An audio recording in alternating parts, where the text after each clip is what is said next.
Alright guys, before you watch this delicious commentary, I have a quick side note that I forgot to mention in the said commentary, and that is now I have a Twitter. And if you're wondering why I have a Twitter, that is because, well, sometimes the YouTube subscription box can be very messed up, and it might not appear that I have a video out, and just so you guys can, watch my videos and enjoy them, I'm going to be posting links in my Twitter, and if you follow me, then you can see I have a new video without even going on to YouTube.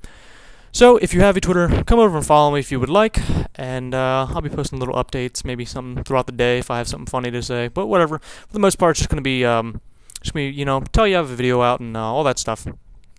So, have a nice day, and enjoy this sexy commentary. Peace out.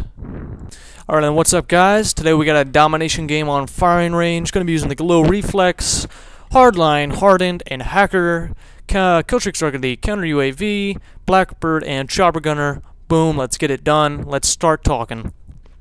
Alright, today what I want to talk about, and I'm going to go through all the tiers of the perks. Now, what I mean by that is, I'm going to be going through each tier. So in tier 1, you have lightweight, ghost, flak jacket, scavenger, and hardline. And so on and so on. And tier 2 is obviously the sleight of hand harden. I'm not going to go through them all, but I think you can get the drift of what I'm starting to talk about now. So, today is tier 1. Now, we all have certain perks in each tier that we like to use, and that you'll see a lot of people use. But I'm not here to talk about them today. I'm here to talk about the perks that you might not see used that often, and they do have use. Because this is probably one of the first Call of Duty games that perks are actually useful again, and perks in each tier slot can be used. It's kind of odd in other Call of Duties such as World at War and COD 4 and even Modern Warfare 2. There was perks that no one would even think to use, just because certain slots would be occupied by certain things, just because that's what you need to use in order to be good, such as stopping power and other things like Ninja or Dead Silence and things like that. So in this game, like I said, we can actually use perks in the tier slot other than just your cookie cutter, Scavenger stopping power ninja, sleight of hand stopping power ninja, and all that stuff. So what I mean by this is each perk in the tier 1 slot and in the even in the tier 2 slot have a use. And in the tier 1 slot, we have the one perk that you'll see predominantly used, and that is hardline. Now the reason why people use this is, it's a very good perk. It's a very strong perk. It's 1 kill less, obviously, and you can reroll care packages. Now, this is a very strong perk, and in this game, care packages are king. Care packages are very, very good in this game. Even though they kind of keep you out of the game, because if you're going to be running the care package, SAM turn, and like sentry gun combination, you're going to have to go to the back of the map. It is annoying, but it's very effective. So, obviously, I think we all know why hardline's good, and I'm not going to really talk about that. Now, the next one I want to talk about in the tier 1 slot is lightweight. Now, lightweight is a very, very good perk. It's very good, and it's pro version of the perk. Now, why I say this is because if you play capture the flag a lot, you're going to want to not have fall damage. Now, you're going to be wanting to run all across the map. You're going to be wanting to take routes where people cannot follow you. So this is where lightweight pro comes in handy. Now, lightweight itself, it's I forget the multiplier. I believe I was told the multiplier is only like 1.2 in this game, whereas in like Modern Warfare 2 it was like 1.4, and you will notice a slight difference. It might not sound like a lot, but there is a slight difference. Now, in the terms of getting it around faster, it doesn't really help that much. You can easily use another perk, and you won't notice that much of a difference.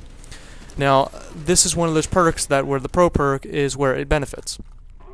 So, lightweight is a very versatile perk if you're going to be playing those objective game types where, you're going to need to be running all around and not having people follow you, so where you can jump down from certain places.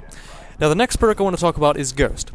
Now, we all love to hate on Ghost, and I think it serves its purpose, but I think it serves its purpose better in the second tier spot. Because as of right now, it's in the first tier spot, and I think it's fair to say it's a bit overused. Now, Call of Duty has been known for its radar. It's always been known for its radar. Every single game has had some sort of mini-map. Until they take this out of the game, it's going to be a very, very powerful thing. And when you have a first perk that can take it out and not be countered unless you get an 8 kill streak, then it's going to be very, very powerful, and you're going to see it a lot. Now, I personally do have some problems with Ghost because, you can say you can counter Ghost with a Blackbird, but, getting an 8 kill streak is, you can do it, but it's pretty damn annoying that you have to get an 8 kill streak just to counter Ghost, and it's only up for a minute. But it's damn awesome, though. I mean, Jesus, man, the goddamn Blackbird is amazing. But see, that's where it kind of comes in. I think the perk would have been better all around if it had been a second tier perk, like pretty much all the other UAV jammers and cold-bloodeds of its day. Cold-blooded was in the second tier perk. It saw action when people wanted to see shoot down air support. I would never ran into someone. I never really had a problem with running into someone who was cold-blooded. UAV jammer, and you know, all them. They were second tiers, and that's where the purpose should be. I feel as though things like that kind of take you off the radar should be second tiers. But you know, not gonna I'm gonna try not to complain about it. So that's Ghost, and obviously Ghost Pro, you can shoot down air support without it seeing you, and basically, yeah, that's all it does. So the next perk I've reimagined, Flak Jacket. It is probably my new favorite perk. This thing, Flak Jacket, if you have not used it, and if maybe you tried it for a little bit, and you're like, it's okay. No. Go play Demolition, go play Domination with it, and oh my god, it is just awesome. I checked out my stats, and I noticed I was getting killed by a lot of Semtexes and frags. So I said, you know what, I'm going to try Flak Jacket. So I tried it, I played a couple objective game type based games, and oh my god, it was just awesome. There's no other words for it. It's just awesome. And the pro version is even better, because how many times have you been trying to plant the bomb in Demolition, or you've tried to get to a flag and you've been cut off by napalm? It doesn't really go for flamethrowers. I don't think I've ever been killed by a person with a flamethrower attachment. But napalm, you're invulnerable to napalm, and I've tested this out in a private match. It's true. You cannot die from napalm. You cannot die from a flamethrower. It is awesome, awesome, awesome. I suggest you guys use it. And the next perk is Scavenger. Now, Scavenger in Modern Warfare 2 and Bandolier as well in COD 4 and World at War were very good perks. Now, I find much more in this game with assault rifles, you're not going to have to run Scavengers just because, I don't know, it just seems like you don't run out of ammunition that much, and you can always run dual mags if you're comfortable with the iron sights, or you could run Warlord for that matter as well.